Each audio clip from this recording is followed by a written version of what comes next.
You already know what time it is. It's coffee time. Let's get right into it. What did we decide to do?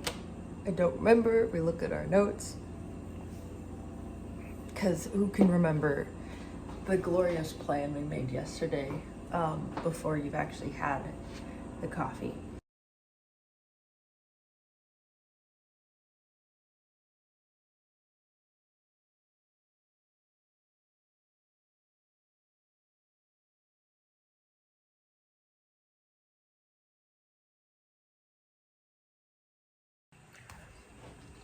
So I'm going a little bit off script. It's okay. It'll be fine. We're sticking to... Oh, shoot. I was supposed to do 18.6. That's okay. We're at 18.7. I did grind it a little smidge finer. So that should be balanced now. Rather than 18.8 and a little bit coarser, 18.7, a little bit finer. I don't know if this is going to do anything. But my theory is that this guy will be lighter than the last one. And so to lean into that, I'm going to do a short pre-infusion, which means I'm going to keep this guy at half, crack open this, only leave it like that for like, we'll say 5 seconds, because before we were doing like 10, and then I'll open it up. We're gonna see what happens. This is a little bit, you know what, we're just gonna do it. We're gonna do it right now. Okay, so we have this teared, and, oh, I should probably show you, huh? Okay, 1 sec. We're gonna see how this goes. Hopefully I make it work. Halfway.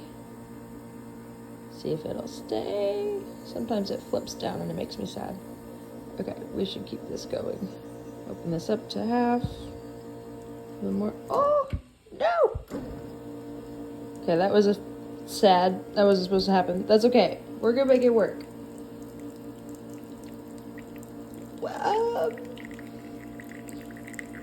Don't look at that timer. We're gonna look at this one. We're gonna keep it going. Pressure's nice and high.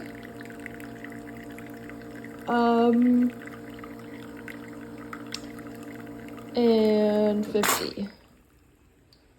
51. We're good. You know what? We'll be good. It'll be fine. This paddle's really fun because you've got the halfway mode and then you've got the full way mode, and there's no like locking mechanism, so you can't like lock it at halfway. So you gotta kind of like balance it just right, and I did not do that. I balanced it wrong. This is why we record, folks, because now I can see. We're just gonna ignore that and move on. Okay, I'll see how it tastes. Let me add some water to it, and we'll see how it tastes. We're gonna move on to this lovely coffee that we have here. I added 44 grams of water. You know it's gonna be crazy when I wasn't even able to like write down any notes for what happened in the shot because it was just crazy. I'm gonna write it down later. I was not expecting that. I was expecting it to be more in like the 7 or 8 bars of pressure, not like at 9 right away.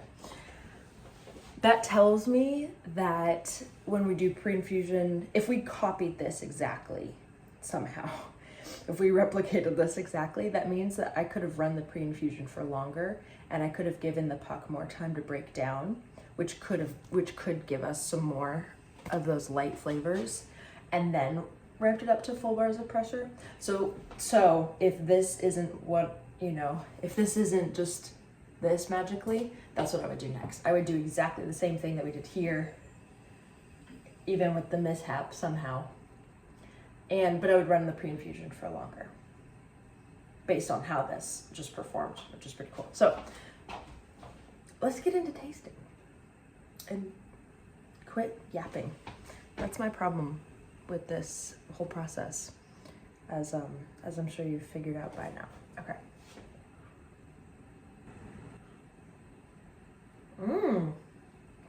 Whoa. It's super syrupy. like really syrupy.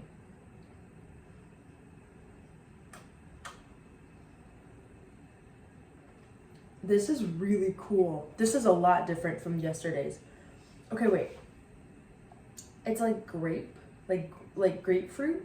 It tastes a lot like grapefruit. It's like, I want to say it's bright, but it's not bright. Again, it's like trying to cosplay as a bright light roast coffee. It's not. It's sweet. It's like molasses texture and that tone of like sweetness, but grapefruit, because it's got the like tartness, it's a really full body. I would say raspberry in that second cup for sure. Sweet black tea, it's always been this very tea coffee. Instead of watermelon, I would put melon or grapefruit based on this. I'm so sad the shot's almost out. Grapefruit, that's what it is. Maybe there's a grapefruit in front of me and it's biasing my opinion. It is right here. I need to do something with him. Do you want to go into coffee? That's your soulmate right there. There's so much, this is really high TDS, so total dissolved solids. Total dissolved solids, okay, side trip, is a chemistry thing. And it happens whenever you have a solid and you add hot liquid solid to it, and part of it will transform physically from a solid into a liquid. So it's changing its mass type. And so you can measure that by testing the total dissolved solids. So ideally at the beginning, you have 100% solid coffee, for example, 100% solid or 100% liquid water, 0 total dissolved solids, right? Add the hot water to the coffee. Some of the coffee is going to stay a solid. That's why like there's coffee grounds in this, right? There's physical mass solid coffee. There's also, some of it got transformed into liquid. And it's not just water anymore, it's really thick liquid, right? It's coffee, it's, espresso. And at that espresso point, the total dissolved solids number can be really high. Typically it is with espresso.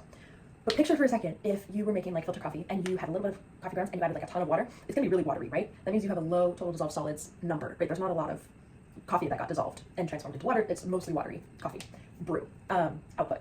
With espresso, but on the other hand, you can, depending on how much water, right? That's what this flow paddle is doing, how much water you're allowing in, your dosage, right? How much coffee are you putting in? You're gonna affect the TDS of your espresso. If you have a lot of coffee, like almost 19 grams of coffee, and you run the water until, like normal espresso output is about 40 to 50 grams.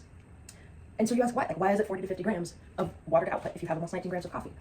Where did that even come from? Well, that's a TDS calculation. And so what people have gathered in general across the aggregate of coffee, if you start with whatever quantity of coffee that you have, if you double the water, right, a 2-to-1 ratio, 1 portion coffee, double the portion for water, the output is mostly desirable most of the time. So again, this is why coffee is all about preference.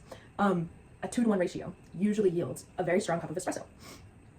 What happens if you up the ratio? What happens if you do maybe not 20 grams of coffee or 19 grams of coffee, but if you push it down like 18 grams of coffee?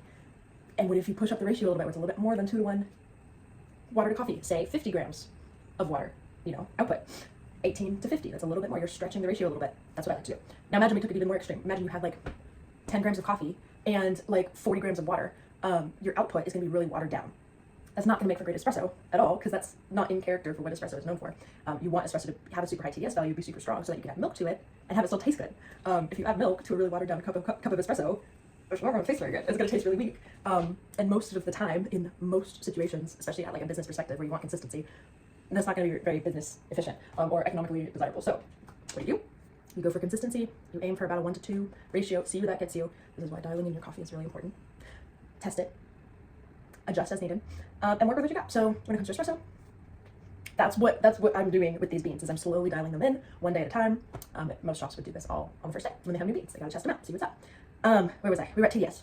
So this cup of coffee has I can taste it, has a really high TDS, total dissolved solids amount. If you have beans that are too coarse, it doesn't build up enough pressure, the water just goes straight through. If it's fine enough, it essentially, all the little particles are like locking arms and they're like, no, water, don't come through. And they're pushing, there's resistance.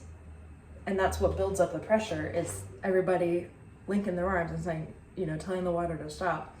But the water then, to deal with the resistance of the coffee beans, has to dissolve some of the grounds. And so there's that delayed reaction where all of a sudden the water has to like slowly push through, and it slowly dissolves some of the coffee, and then it goes through. That output, that's gonna be a lot denser, richer, fuller, higher TDS value than the other one where the water can just kind of break through. Because if the water's just breaking through, it's just outputting as water. It didn't take any of the coffee along with it. It's not brewing as much of the coffee. It's just being more watery. That was a TDS ramble. Hope it made sense. That's actually, I feel like, one of the biggest things I think about whenever I'm troubleshooting coffee. Verdict on this cup of coffee is, this is not it. This is really good. It's very smooth, it's very syrupy. I want it to be lighter. And I underestimated how resilient these beans are gonna be. I only pushed the dial a little bit, and it still did really well. So it tells me there's more, I've got more margin to work with than I thought I did. So tomorrow, I'm gonna lower the dosage. This is still too thick. So I'm gonna do 18.6. I'm gonna keep the grind size. I'm gonna keep the decent.